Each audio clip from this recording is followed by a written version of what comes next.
Oh, so contests, right? Whew. I'm glad I'm glad I didn't forget this. All right. Um contest. Man.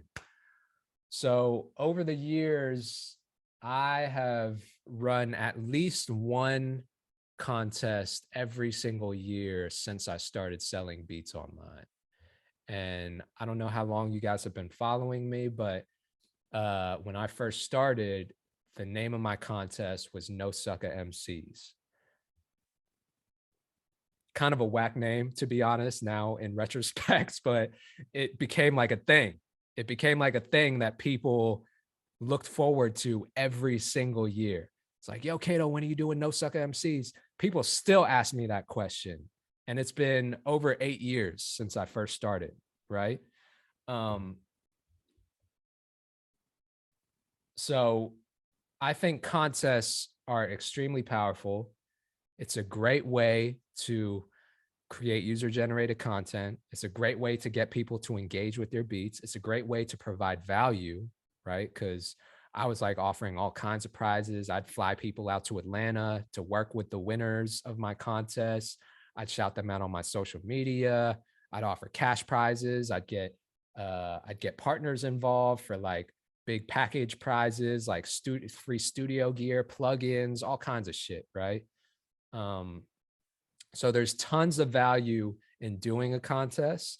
And I think it's a really unique way to drive sales and engagement for your beat store. Now, if you're a producer, like I saw in the poll, most of y'all just started selling beats online. So your first contest, you might get like 20 to 30 people, right? So it's important to not, set your expectations too high for your first couple contests. You're just testing the waters. You're kind of seeing like what formats work, how to promote it. Now, so with my contests, No Sucker MCs, basically what I would do is I would put up like 5 to 6 beats in my BeatStars store, and I would, of course, have like a website. So it'd be nosuckermcs.com. And I'd be very, very clear about the instructions of like what people needed to do. Step one, you need to lease a beat. That's like your price for entry into your contest. Um, you need to create a video. So people shot music videos for it. And then you got to upload it to YouTube. And then you got to submit it, right? And one thing that I really prided myself on in the early days of my contests was I would literally watch every single entry.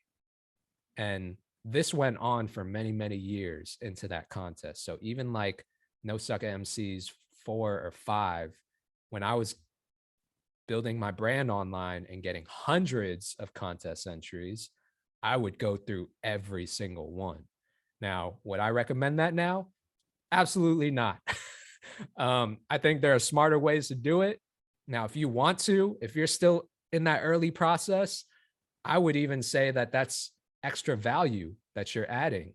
Like you're guaranteeing these artists that you're going to listen to their music. And if you're only expecting to get 20 or 30 entries, like, yeah, you can sit through 20, 30 songs to listen to. But I just think there's a lot of ways to go about it now. Like with social media, with TikTok, you can make it a TikTok contest where they don't have to necessarily submit an entry. They can just like hashtag, create your own hashtag. I did a contest one year that was hashtag rap for Kato. So if you go to Instagram and you search rap for Kato and you see that hashtag, you'll see all these like people rapping on my beats, right? So there's definitely easier ways that you can do it now, but I think the important thing is like providing value. So what are your prizes? Like you have to incentivize people, even if it's a cash prize. Like people always love cash prizes, right? Because anyone can do anything with that. Hell, I might even like one idea I just thought of literally just now is like you can create these little discount codes on BeatStars, right? I would create a discount code for like, I don't know, maybe the winner gets a 50% off discount code for life, you know? And that to me is smart because it guarantees that they're going to come back and do more business with you. So, like giving someone a discount code for life in exchange for that, hell yeah, I'd do that. But it's just it's a great way to engage with your community. Um, and to drive sales. So if you're doing these contests every quarter or twice a year or even once a year, like brand it as your own thing, you know? Like this is the Big Shot Beats contest, and you do it same time every single year, and people know what the deal is, you know? So platforms, yes, platforms. So BeatStars has a contest platform. Typically, I think that they only reserve their platform for people with a bigger audience. So if you're going to, so if that's you or if that's not you, then maybe that's out of the question. But there's also Wishpond. So if you go to wishpond.com, I've run many of my contests from this platform.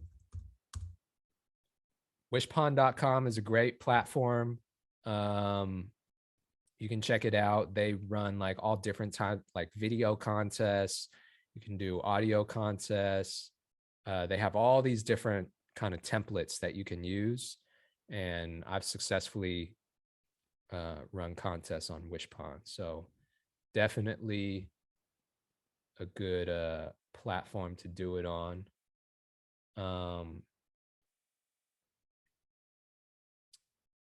They also had a versus style tournament. Yeah, so that's dope.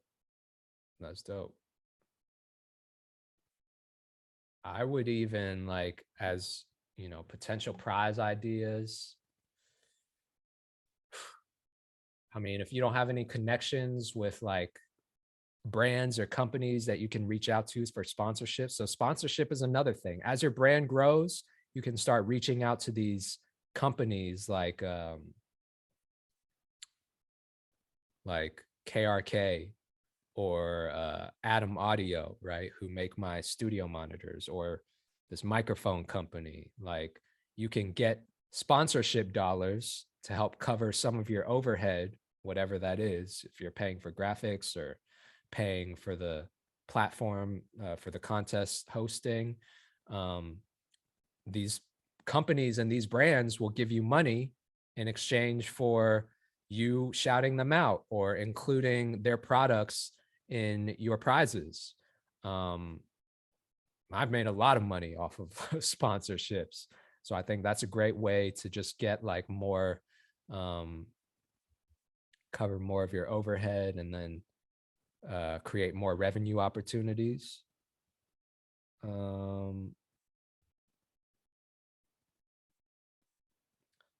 Yeah, but if you don't have access to that, I would literally, I would literally go to Guitar Center and just like buy some new studio gear. And that's like, I mean, shit, who doesn't want new studio gear? And that's a marketing expense for you. So hopefully some of you guys got the LLC course and you know how to do write-offs because that's definitely a write-off.